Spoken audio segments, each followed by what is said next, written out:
Okay, so in your writing text too, uh, if you use appropriate linkers, then it is likely that you will get high score. So you have got introductions, body paragraph, and conclusion. And how you can start your introduction. In introductions, the first sentence you have to paraphrase the questions that as it is, right? And you cannot copy the words. If you copy the words, then the examiner will not count your answer. That's why you have to use synonyms and use other informations um, for the question. So, uh, if in the questions there is no many people think that, you can use this phrase, many people think that. But if it is already in the questions, then you have to use change many people think that to it is considered by many. Similarly, you can also use for most people.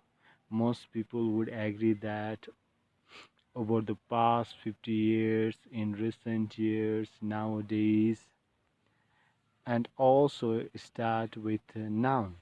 The growth of fast food industry has the pursuit of knowledge is a concept, and even with ing form in the beginning you can start your sentence, just paraphrasing the questions, not copying the question as it is but using a little bit different words, but maybe the idea can be the same.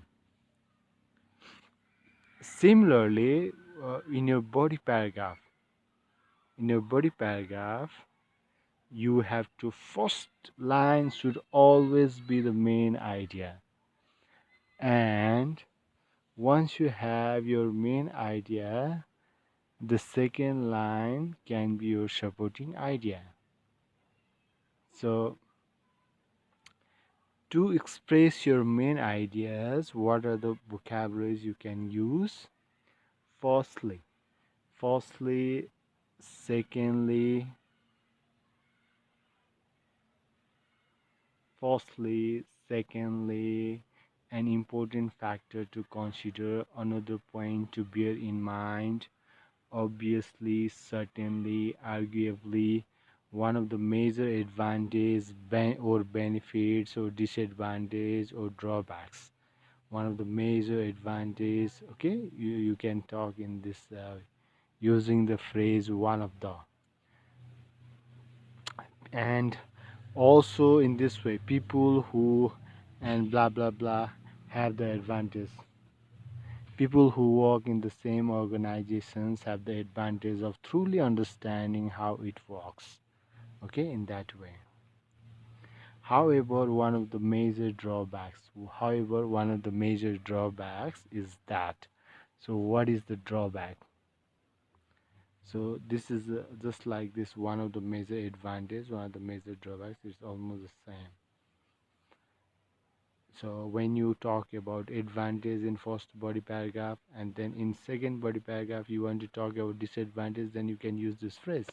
Well, however, one of the major drawbacks is that.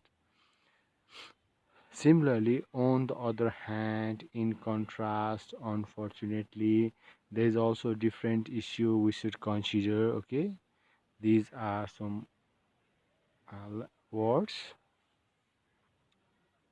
and what else? Another cause for this behavior could be, suppose your essay is what are its causes and what are its solutions.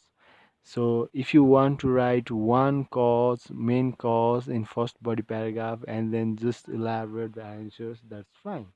But suppose there are some students who want to have two main causes, then they will write first of all the main cause, elaborate it, and then after one or two sentences, when they want to introduce another main cause, they can use this sentence.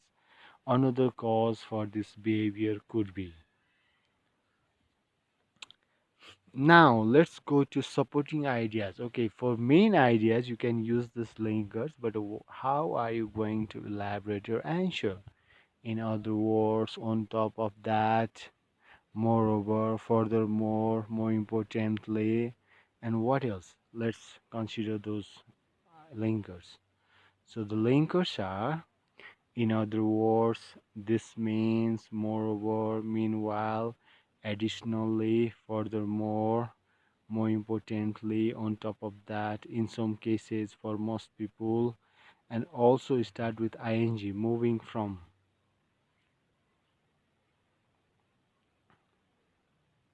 Moving from research indicates that, studies shows that.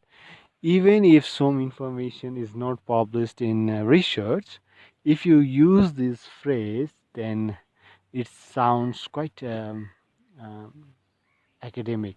Okay, research indicates that, studies shows that. There's no necessary that they have to be mentioned in your research, but even though you can use these phrases, the examiner will not investigate about it, no need to worry. And also try to use the sentence with if conditional. Try to use sentence with if.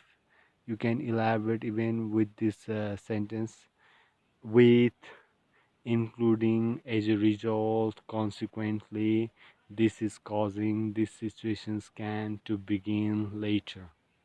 Okay, these are the words you use for your supporting ideas. Now let's go to conclusion. What are the linkers for your conclusion?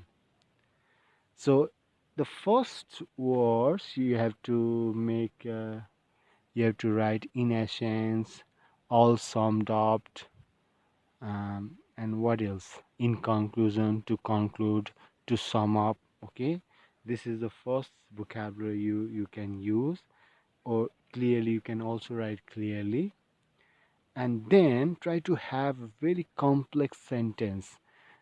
So I've already told you most of your sentence in your uh, IELTS writing, both in tax 1 and tax 2, this should be complex and compound. Don't write simple sentence so far possible. Only some sentence that's okay, but 90%, 80% of your sentences should be either complex or compound. Even in your conclusions, if you write simple sentence, you are not going to get a score, but instead of that, if you use this but, connect with but, when, if, so that, okay, long sentences, when, this, then you are likely to get higher score. It seems inevitable. Surely our freedom is more valuable than technological progress. This is the question mark used at last in conclusion. This is also great.